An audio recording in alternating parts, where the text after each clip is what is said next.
This is Carl at National RV Detroit, and I'm going to walk you through this 2015 Springdale by Keystone. And the model number is a 270LE, limited edition. Okay, so let's walk towards the rear here. So you have a pull-out cooktop here. Now this cooktop has to be plugged in, so there's an LP line with it that connects to that quick connect fitting right there. Okay. Of course, you got a dorm refrigerator. It turns on as soon as you plug in the trailer. It works on 110 AC. You got a power awning with LED strip. This is the range hood vent. So there are some little tabs there that you can change them. It's hard to see because it's black and dark in there. But basically, you want the baffle inside to flap freely. So if you're going to vent to the outside, you want to reach up there and turn those tabs so the baffle will flap freely. Otherwise, you keep it shut. Alright, this is your water heater. It works on gas and the switches are inside, or the switch is inside for that matter. That is your drain plug there, so it takes an 1 1/16" 6-point socket. You just back it out, and remember there's like an 8-inch anode rod on the back of it too. So, okay. These are just power and TV signal out, so you could put a TV out here. Alright. This is your hitch. It's a Husky center line, and it's a weight distribution hitch with built-in sway control, so it's a good one. All right, let me look inside and see what else we have in here. Okay, you have a crank for your jacks right there, just a 3/4 inch crank. You can also use a drill with a 3/4 inch 6-point socket. Just don't over crank them or over retract them. It's your power tongue jack right here. You have a deep cycle marine battery, 2 LP tanks that are full. That's your dump hose there, of course. This is your water fill here. The most common way to get water to the trailer is to hook up to city water right here. You just hook it up and turn on the water and you're all set. Now if you're camping somewhere that does not have city water on the campsites, like a state forest or an older state park or wherever, you can pre-fill the onboard fresh water tank right here, and then use the 12-volt pump in the trailer to pump the water. So everything will still work as if you have city water, even though you'll be pumping out of the tank. And the tank also has a drain right there for the fresh water tank. Okay? You have a slide out that's in right now, of course. This is a exterior shower. This is where your power cord pulls out of. It's 30 feet long and 15 amp. Okay? You have valves here. 2 gray valves, so you have 2 gray tanks in this one. The second one's probably called a galley tank or gray tank number 2, one or the other. So the gray handles are for the gray water, and then back over here, you can see the black one for the black tank. The black tank is toilet water and waste. The gray is sink and shower water. So you always dump the black first, then you dump the gray to kind of wash out the hose a bit, because it's cleaner, dirty water than the black is. And let's see. Also, let me look around a bit. Remember to always inspect your roof. The manufacturers say every 90 days, but you need to go up there and look around. You can walk on the roof, no problem, just be careful. And you want to check the sealant, make sure there's no cracking or separation, make sure there's no damage to any of the vent covers or the roof. You know, that's done by low branches or road debris flipping up there or anything like that. So just give it a good look over it. If you see any issues, take care of it immediately. Okay, so we'll go inside. First thing we're going to do, well, while we're going in, this is the propane detector right here. There's also a carbon monoxide alarm, which is right over there in the bedroom, and of course a smoke detector, which is in this room. We'll look for it when we get the slide out. Okay. All right, so we'll just look right here. This is your slide out right here. So we're going to go out with it.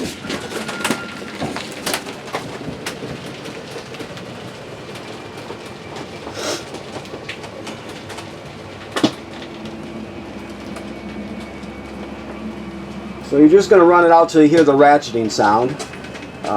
That's how you know you're all the way in or all the way out. It won't damage it. It ratchets that way to keep it from overextending or over retracting. Right there. Okay. Also, your power awning, you never leave it out unattended. I'll send it out a bit for you. Whoops, I got the wrong one there. Sorry. So there you have it. And just remember, never leave it out unattended, or else it can get damaged by the wind. Okay. There's your LED strip lit up. Okay. So you have some theater seating, or recliners, I guess you'd call them.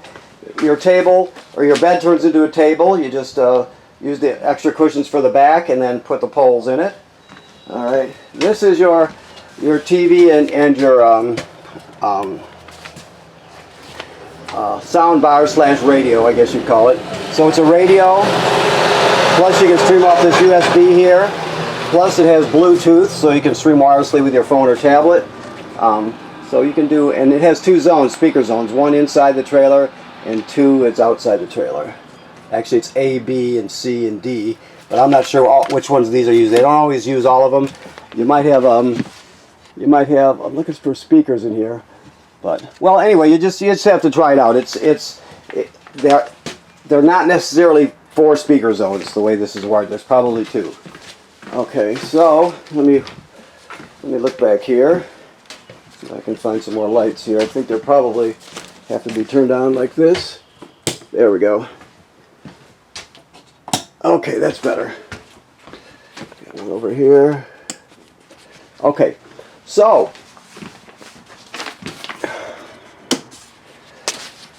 the range, you're just gonna light it with a lighter. It's very, very simple. So you just turn it on and then click it with a lighter. The oven, which looks like it's never been used, we see that a lot. But the oven, you can see there's a pilot light all the way to the back. If you get a long-necked grill lighter, then you come over here to the oven knob, you go to pilot and depress it. You keep it depressed during the whole lighting procedure. Then you click it and light it till until a flame lights, and then once the flame lights, you hold it for another 10 seconds or so, and then go to operating temperature. But when you shut it off, the pilot light will go out just like the flame, so you have to relight the pilot light each time you use the oven. Okay, hopefully that came out right. Alright, so this is your power converter. So this converts 110 AC to 12 volt DC. So you have AC power over here, regular circuit breakers like you'd see at home, and they're all labeled, right? Then you got 12 volt fuses here, 12 volt DC fuses, and they're all labeled. If they blow, they'll actually light up, and you can see it glowing through this tinted plastic here. Also, this is a battery tender, so as long as you're plugged in, it'll sense how much energy your battery needs up front and keep it topped off. It's smart in the sense that if it's low, it'll send 10 amps or whatever it needs, and if the battery's charged, it'll just trickle a couple up there, so it knows it knows how much energy to send it, so it manages. It's kind of a power center in that sense. It manages the flow. So okay, back here underneath this panel here, you see with the 2 screws. That's where your water is, your water pump and that sort of thing for winterizing. Your refrigerator is a gas absorption refrigerator. It's cooking right now, so it's working good. Right now they're running it on gas, it looks like. So basically, this is on and off here, right? This is the mode button. AU means automatic. It means it automatically chooses electricity. So it'll search for electricity if you have it on auto, like that. It'll automatically search for electricity, and if it finds it, it'll start it on electricity. If it can't find it, it'll automatically switch over to gas. That's why it's the most preferred way, or the preferred mode to be in. Now, if you were to you're running on electricity auto, and you have a power failure throughout the day or night, it'll automatically sense it and kick it over and light it on gas so you don't spoil the food. Okay, and then the temperature set, basically you just have it up all the way. You rarely have to back it down. I mean, if it's really cold outside, sometimes you have to back it down, but throughout that whole summer, you're going to have it up all the way. Okay, let me just shut this off here. Okay. Now, this is your monitor panel here, and this is where you light your water heater at, right there. Okay. The water pump I told you about, to turn it on, it's right there. So that'll pump out of your fresh water tank. You also use it to winterize your trailer. You can check your levels here. Your battery's charged. Fresh water's got a third in it. Black tank, gray tank, galley tank, which is the second grade tank. So it graduates up in 1/3 increments. As you get to, you know, let's put it this way: with your black and gray tank, once you get to 2/3, you're going to have to start thinking about dumping it. So once you get to that point, you can start thinking about how you're going to dump the tank. Okay. This is the range hood vent.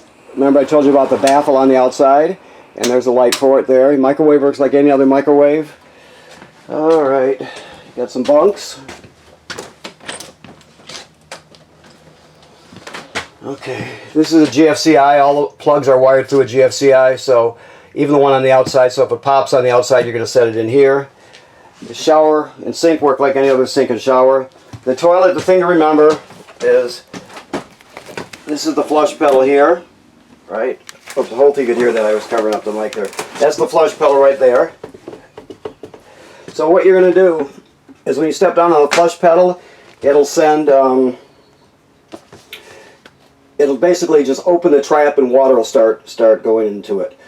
So the black, when I talk about water, when I talk about it being wet or dry, I'm talking about the black tank below it actually. So when you get to the campground, you hook up your power and your water, you come inside, you got your toilet chemical in your hand, so you dump one dose in there, you'll step on the pedal, the trap will open, water will go swirling out and into the black tank below.